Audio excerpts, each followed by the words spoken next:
I am Max, 38 years old, currently living in the vibrant city of New York. I am married and have a young daughter. Our family lives in a spacious, elegant penthouse, a gift from my wife, Olivia, who purchased it 2 years ago. She is a woman of both stunning beauty and remarkable talent, leaving everyone who meets her in awe and admiration.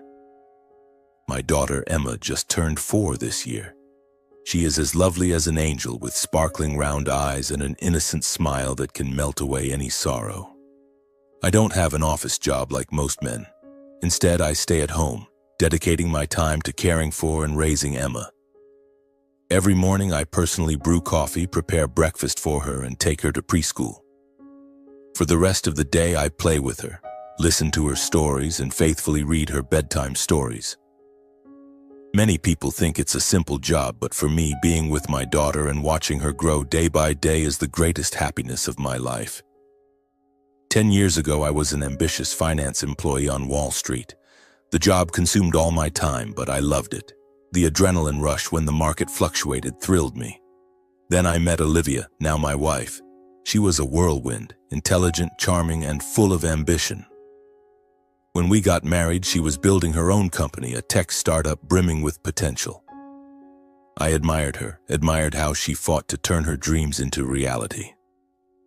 When Emma was born, we had to make a choice. One of us needed to sacrifice our career to care for the family. I chose to step back. Not because I was weak, but because I wanted Olivia to shine.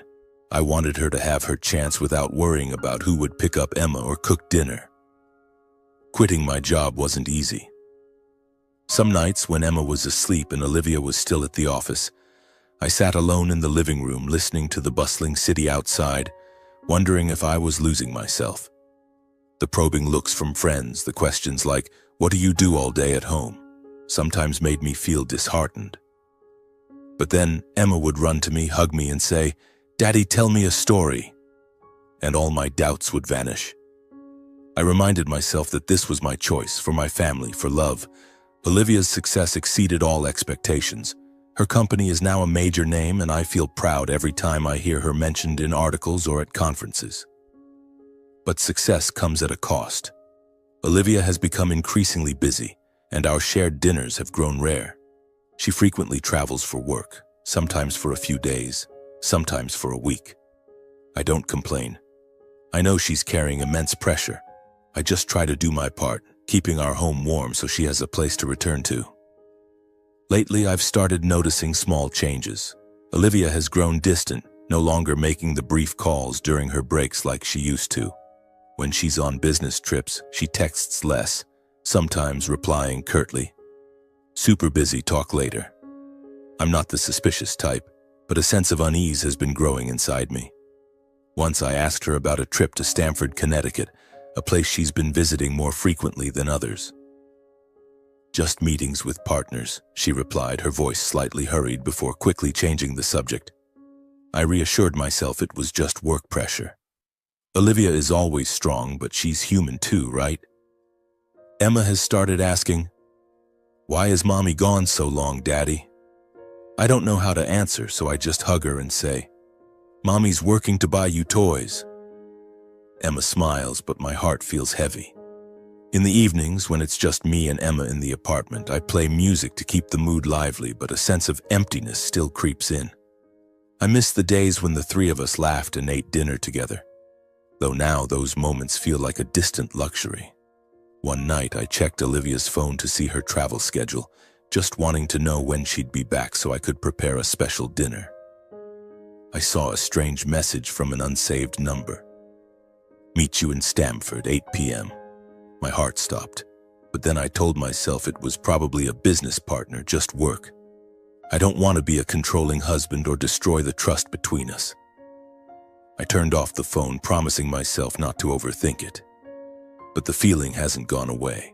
It's like a small crack in glass, spreading wider each day.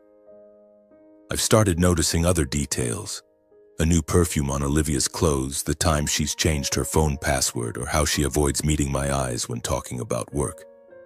I try to brush it off, but my heart won't listen. I love Olivia deeply, but I can't ignore the gut feeling that something's wrong. One morning, while preparing breakfast for Emma, an idea struck me. I wanted to do something to bring Olivia closer, to remind her that we were still a family.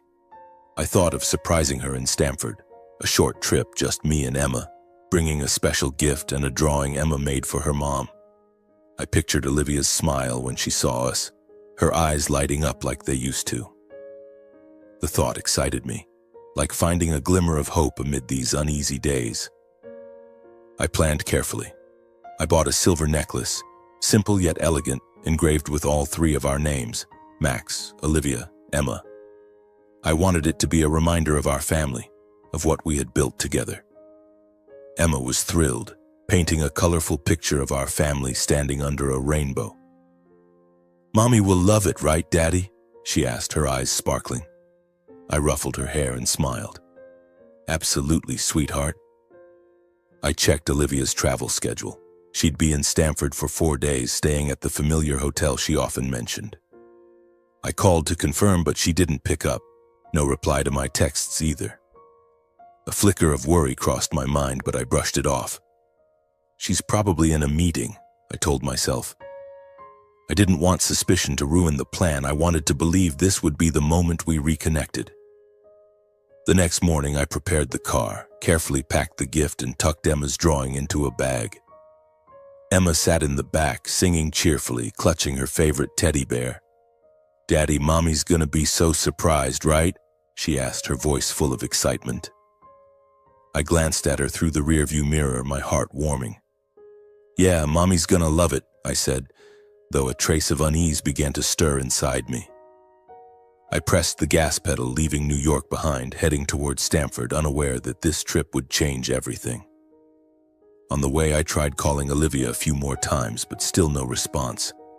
Her phone rang and then went silent, as if she was deliberately ignoring me. I told myself she was in an important meeting, but the heavy feeling in my chest wouldn't go away. Emma kept singing, oblivious, but I felt like I was driving into a storm I didn't want to face. When we arrived in Stamford, dusk was settling in. The hotel loomed ahead, luxurious and brightly lit. I held Emma's hand as we walked into the lobby, my heart pounding faster. The receptionist smiled and asked how she could help. "I'm here to see my wife, Olivia Carter." "She's staying here," I said, trying to keep my voice steady. The receptionist typed on her keyboard, then looked up, her eyes hesitant. "Ms. Carter is in room 512, but she has someone with her." My heart stopped. "Someone with her?" I repeated, my voice hoarse. She nodded, saying nothing more. A cold chill ran down my spine. I gripped Emma's hand tightly, forcing a smile so she wouldn't sense anything wrong. "Come on, sweetie. Let's go see Mommy." The elevator ride to the 5th floor felt endless, each second stretching like hours. I stood before room 512, holding the gift, Emma clutching her drawing, beaming with joy. I took a deep breath and knocked, unaware that this moment would shatter every illusion I had about our family. The door to room 512 opened and I froze. Olivia stood there, her hair disheveled, wearing a flimsy nightgown, her eyes wide with panic. Beside her was a man, his shirt unbuttoned, holding a glass of wine. He looked at me, then at Emma, his brows furrowing as if we were intruders. Emma, still holding her drawing, looked up. "Mommy!" Her voice was bright, but to me it sounded like glass shattering. "Max?" Olivia stammered, hastily pulling on a robe. "What? Why are you here?" Her tone wasn't apologetic, it was angry, as if I'd done something wrong. I wanted to scream, to demand why, but Emma was holding my hand, her big eyes full of confusion. I took a deep breath, forcing my voice to stay calm. "Emma and I wanted to surprise you, but it looks like I'm the one surprised." The man stepped forward, extending a hand as if to shake mine. "I'm Daniel, Olivia's business partner. You are..." He hesitated, glancing at Olivia for an explanation. I felt the blood rush to my head. "Business partner?" I repeated, my voice trembling. "I'm her husband. This is our daughter." Daniel turned to Olivia, his face paling. "Husband? Olivia, you said you were single." His voice rose, almost shouting, making Olivia step back, her hand on her forehead. I looked at her, waiting for an explanation, an apology, anything. But Olivia only exhaled sharply, her eyes flashing with disdain.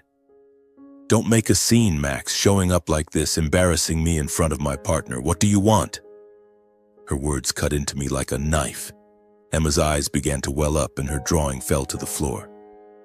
I knelt down, hugging her, whispering, "It's okay, Daddy's here." But inside I felt my world collapsing. Daniel shook his head, grabbing his jacket. "I'm not getting involved in this drama. Olivia, deal with it yourself." He brushed past me, disappearing through the door. I stood up, facing Olivia. "Tell me," I said, my voice low and tense, "is this your business trip? How long have you been lying?" Olivia crossed her arms, her chin raised defiantly. "You want the truth? Fine. I'm tired of you, tired of feeling suffocated every time I see your face. You think I need this? A husband who just stays home, mopping floors and playing with our kid?" Her words hit me like a slap. That apartment, where I repainted Emma's room, where we laughed as newlyweds, she called it suffocating. I thought of the nights I waited for her, the dinners I cooked, the times I swallowed my pride so she could shine. All of it, it turns out, meant nothing to her. "Emma, wait for Daddy on the chair out there, okay?" I said, leading her to the hallway and handing her the teddy bear. I didn't want her to hear what was coming. When I returned, Olivia was sitting on the bed, her eyes cold. "Are you done, Max? Go home. I'll come back later." I shook my head, the pain turning to anger. "No, Olivia, it's over. I can't live with someone who doesn't respect me, who doesn't respect Emma." She scoffed, standing up and stepping closer. "Over? Fine. But you'll regret this. You're nothing without me, Max. Without me, you're just a failure." I left the room clutching the unopened gift. Emma sat on the chair, hugging her bear, her eyes red. "Is Mommy upset, Daddy?" she asked. I hugged her, fighting back tears. "Mommy's just tired, sweetie. Come on, let's go home." But I knew home was now just me and Emma. The days that followed were like a nightmare. Olivia came home, but not to apologize. She walked in, dragging her suitcase across the floor, looking at me like I was a stranger. Emma ran to her, but Olivia only patted her head before heading straight to the bedroom. I stood in the kitchen, washing dishes, trying to stay calm. I had made up my mind. I would file for divorce. Not because I no longer loved her, but because I couldn't let Emma grow up in a family built on lies. That night, I sat across from Olivia at the dining table. Emma was asleep. The apartment was quiet, save for the ticking of the clock. "We need to talk," I began. Olivia raised an eyebrow, sipping her wine. "Talk about what? About how you ruined my meeting in Stamford? You're so childish, Max." I clenched my fists under the table, keeping my voice steady. "Stop pretending. I know everything. I want a divorce." Olivia laughed, a sharp, cutting sound. "Divorce? How do you think you'll survive? You have nothing, Max. No job, no money, nothing. You're just a leech living off me. You think the court will give you anything?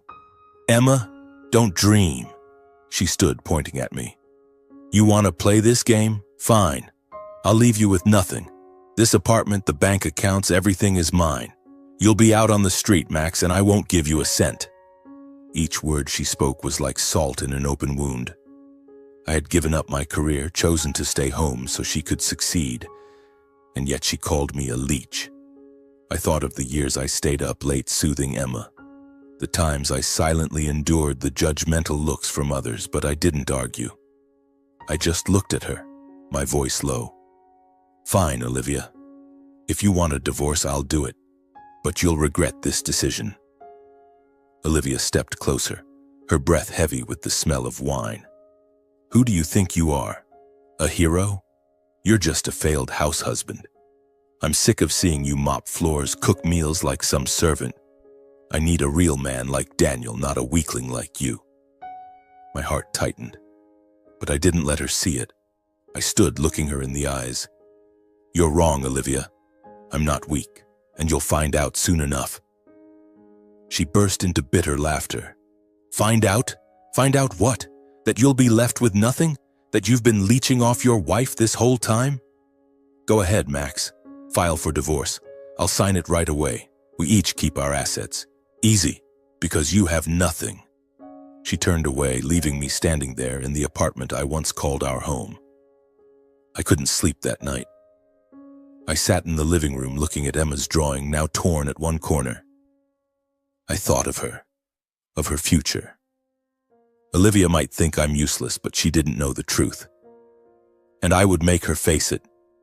I had never told Olivia my secret, not because I didn't trust her, but because I wanted to protect her. When I left Wall Street to stay home, I didn't abandon everything. I loved the market, loved how it worked, like a grand game I could predict. For nearly a decade, I quietly studied, invested, and built a stock portfolio. I started with a small amount of savings, but through patience and calculation, it grew beyond imagination. Now my portfolio is worth over $100 million, enough for Emma and me to live comfortably for life. I kept this secret because I didn't want Olivia to feel pressured. I knew she took pride in being the primary breadwinner, and I respected that. I just wanted to be her silent support, letting her shine. But now, when she calls me a leech, when she betrays me and Emma, I have no reason to stay silent anymore. The next morning, I contacted a lawyer, an old friend from Wall Street named Rachel. I arranged to meet her at a small cafe near her office. Rachel was someone who understood me better than anyone.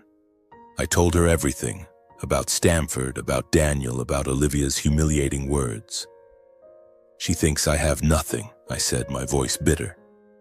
She wants a divorce, each keeping our own assets because she believes I'm just a leech.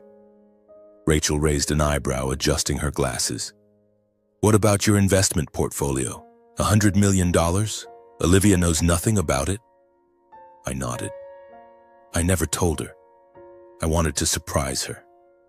In my own way. Rachel smiled, a glint of mischief in her eyes. This is going to be an interesting divorce, Max.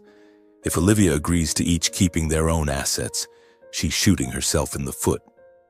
But we need to prepare. Do you have proof of her affair? I thought back to that moment in the hotel, Daniel's voice echoing, "You said you were single." "I have a witness," I replied. "Daniel, the guy in Stanford. I'll find a way to contact him." Rachel nodded, jotting down notes. "Good. And Emma? Do you want custody?" I didn't hesitate. "Emma is everything to me. I'll do whatever it takes to have her with me." Rachel drafted the divorce petition quickly.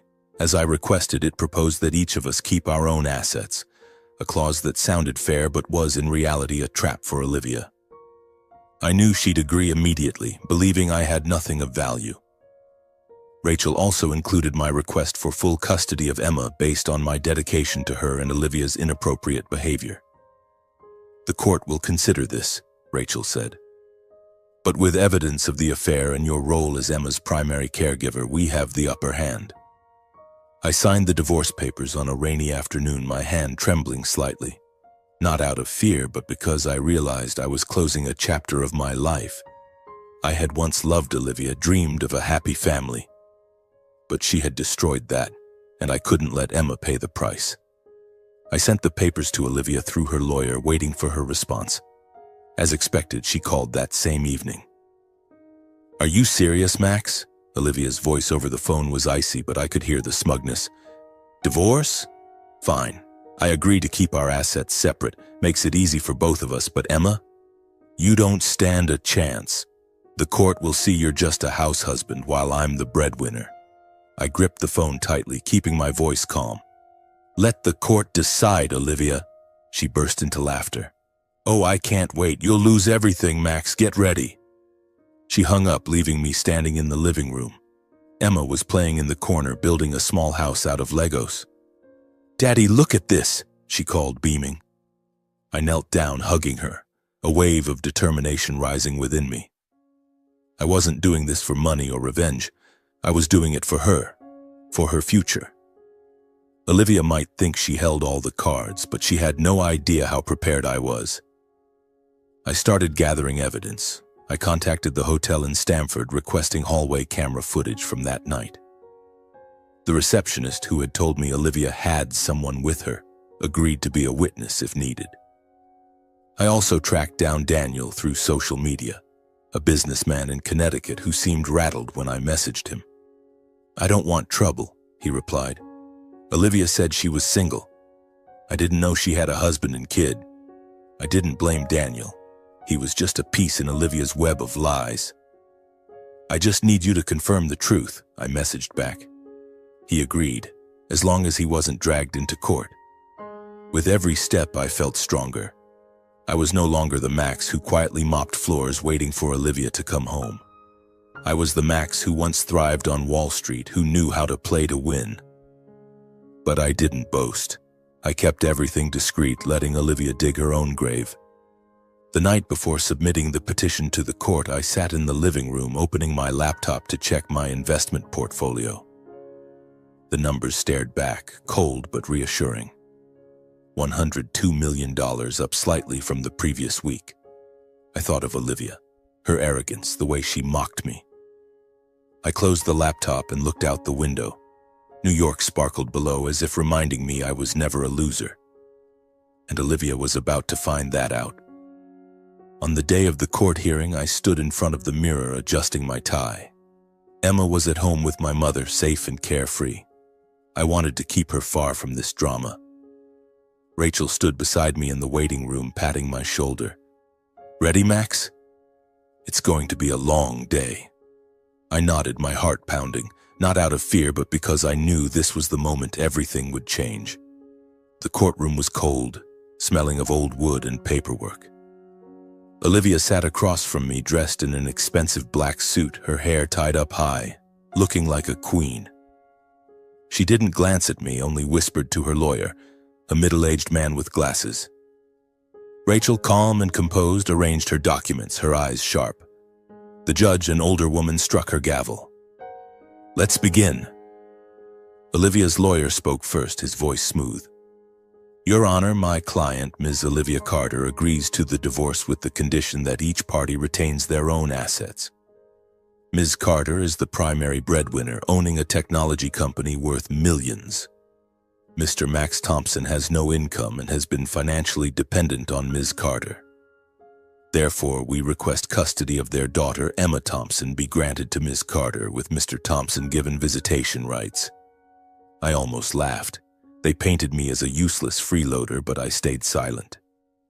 Rachel touched my arm lightly, signaling me to wait. It was her turn. She stood, her voice clear. "Your Honor, Mr. Max Thompson agrees to each party retaining their own assets as stipulated. However, we request full custody of Emma be granted to Mr. Thompson based on his role as her primary caregiver and Ms. Carter's inappropriate conduct." She emphasized the last phrase, causing Olivia to whip around, her eyes blazing. Rachel presented the evidence: the hotel's hallway camera footage from Stamford, the receptionist's testimony, and Daniel's messages confirming Olivia had concealed her marital status. Olivia's lawyer objected, but the judge ordered the evidence to be reviewed. Olivia began to lose her composure, whispering urgently to her lawyer. I sat there, watching her, feeling a mix of pain and relief. She had dug her own grave, and now she was falling in. Then Rachel delivered the final blow.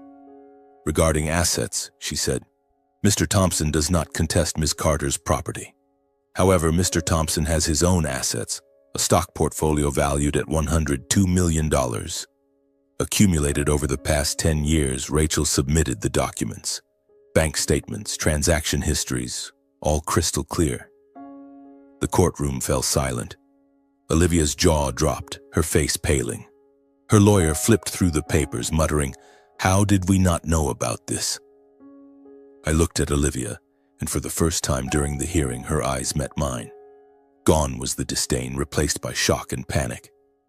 "Max, you—" she stammered, but the judge struck her gavel, demanding order. Rachel continued, her voice steady. "Mr. Thompson does not seek any of Ms. Carter's assets, but with his independent wealth and his role as Emma's primary caregiver, we believe he is the suitable parent to raise her." Olivia shot to her feet, shouting, "No! He tricked me. He hid this from me. I don't agree." Her lawyer pulled her back into her seat, but the judge frowned.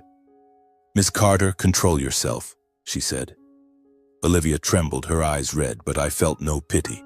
She had chosen this path, betrayal, insults, and now the consequences. The hearing dragged on, but the tide turned in my favor. The judge reviewed the evidence of Olivia's affair, my history of caring for Emma, and my financial independence. Finally, she delivered her ruling. Custody of Emma Thompson is granted to Mr. Max Thompson, with Ms. Carter awarded visitation rights. Assets will remain separate as agreed. Olivia collapsed into her chair, hands covering her face. I heard her sobs, but I didn't look back. My thoughts were only of Emma, of the new home I would build for her. As we left the courtroom, Rachel patted my shoulder. "You did it, Max." I nodded but didn't smile. I had won, but my heart still felt heavy. I didn't want Olivia to crumble, but she had made her choice. I stepped outside, the New York sunlight warming my face. For the first time in months, I felt like I could breathe.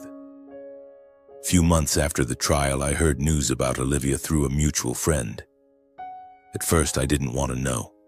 I had closed that chapter, focusing on Emma and our new life. But word about her spread quickly like wildfire in New York's business circles. Olivia's company, once her pride and joy, was faltering. Partners pulled funding, clients turned away, and the press tore her apart. Millionaire entrepreneur Olivia Carter embroiled in affair scandal, one headline read. I skimmed it, feeling no satisfaction, just emptiness. Olivia had built a perfect image, a strong, independent, invincible businesswoman. But when news of her deception, lying to me, hiding our marriage from Daniel, and losing in court spread, that image shattered. Partners didn't want to work with someone deemed unethical. Clients questioned the company's transparency. One article dug deeper, revealing Olivia's lavish spending on business trips, 5-star hotels, first-class flights, expensive gifts, all charged to company funds. Shareholders were furious, demanding audits. I imagined Olivia in her office, facing cold stares and rejection emails. She had once said I'd end up with nothing, but now she was the one losing everything.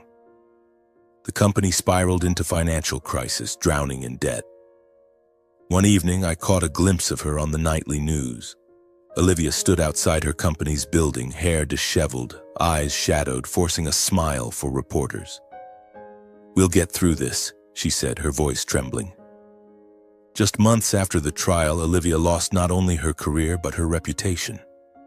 Mutual friends said she moved out of her luxurious Manhattan apartment, selling her car and jewelry to pay debts. She now lived in a small apartment in the suburbs, far from New York's glamour. I thought of her, once arrogantly declaring me worthless, now alone. I felt neither joy nor sorrow, just regret for Emma, who would grow up without the mother I'd once hoped she'd have. One day, Emma asked, "Will Mommy come back, Daddy?" I hugged her, kissing her forehead. "Mommy loves you, but she needs time. No matter what, I'm always here." Emma nodded, but her eyes showed she understood. I vowed to ensure she never felt unloved. After the divorce was finalized, I bought a house in Brooklyn. Not too big, but spacious enough for Emma and me. It had a backyard where Emma could play and a small room I turned into a workspace. I didn't return to Wall Street, but I continued managing my $102 million portfolio. Money wasn't an issue. Time with Emma was what mattered. Every morning I took Emma to school, watching her wave, her smile bright as sunlight. I attended parent meetings, baked, often imperfect, cakes for her class, and read to her every night. Sometimes I found myself laughing more than I had in years. Emma loved drawing, and I hung her artwork all over the house. Pictures of houses, trees, and sometimes 3 figures. Me, Emma, and a faint silhouette. I didn't ask, but I knew it was Olivia. I let Emma hold on to her memories of her mother in her own way. I started living again, not as the Max of Wall Street or Olivia's Max, but as Emma's Max. I signed up for a cooking class, tried making bread, though half a loaf ended up burnt. Emma laughed until tears streamed down her face, and I laughed too. I reconnected with old friends, the ones who didn't question why I just stayed home. They saw me happy, and that was enough.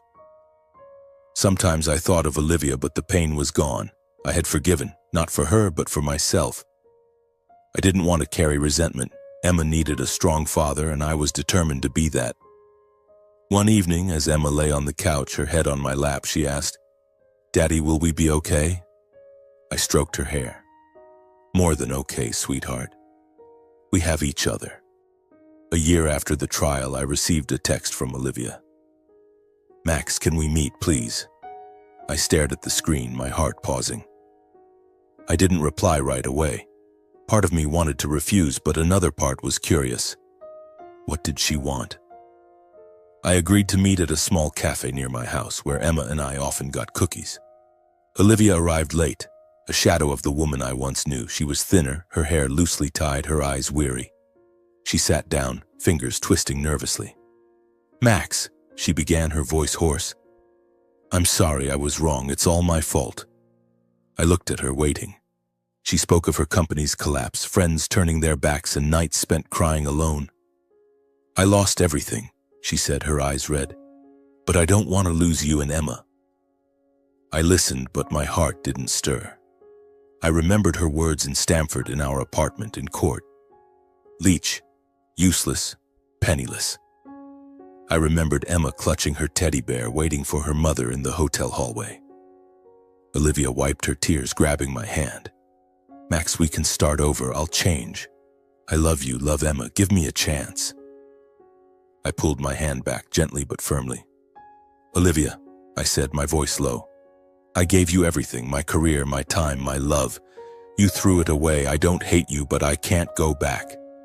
Emma needs stability, and I need a life without pain." She sobbed, pleading. "I have nothing, Max. Please don't abandon me." I stood, placing money for the coffee on the table. "You'll find your own path, Olivia, but it's not with me." I walked out, not looking back. The Brooklyn sky was clear, and I felt lighter, as if I'd released a heavy burden. Autumn in Brooklyn was gentler than I'd expected. Golden leaves fell in the backyard where Emma danced, trying to catch one before it hit the ground. I sat on a wooden bench, a cooling coffee in my hand, watching her laugh. Emma's laughter was the only sound that could soothe the scars in my heart. 2 years since the trial, since I walked out of that courtroom with custody of Emma and my truth revealed. I had changed. Not because of money or victory, but because I learned to live true to myself. Looking back, I once thought happiness meant sacrificing everything for the one you love. I gave up my career, set aside my pride so Olivia could shine, so Emma could have a complete family. I don't regret those years. They taught me that love isn't about possession, but giving without calculation. But I also learned a painful lesson. Love, no matter how deep, cannot survive without respect. Olivia chose betrayal, not just of me, but of Emma and everything we built together. I never told Emma the full truth about her mother. She's still young, and I want her to hold on to the good memories of Olivia, even if they're just fragments. Sometimes Emma mentions her mom, asking if she'll come back. I hug her and say, "Mommy loves you, but she has her own path." I'll always be here forever. I don't know how Olivia is now. After our last meeting at the cafe, she vanished from our lives. There were rumors she started a small company in Boston, trying to rebuild. I didn't dig further. I wish her peace, but our paths have diverged. I want to share this, not just for Emma, but for anyone who's ever felt undervalued. Don't let anyone define you. Whether you're a stay-at-home parent, a quiet worker, or someone fighting to rise again, you have worth. Don't wait for others to see it. Believe in yourself as I learned to believe in me. And if someone doesn't see your value, walk away. You deserve people who truly cherish you. Thank you for listening, and I wish you a happy, peaceful day with your family.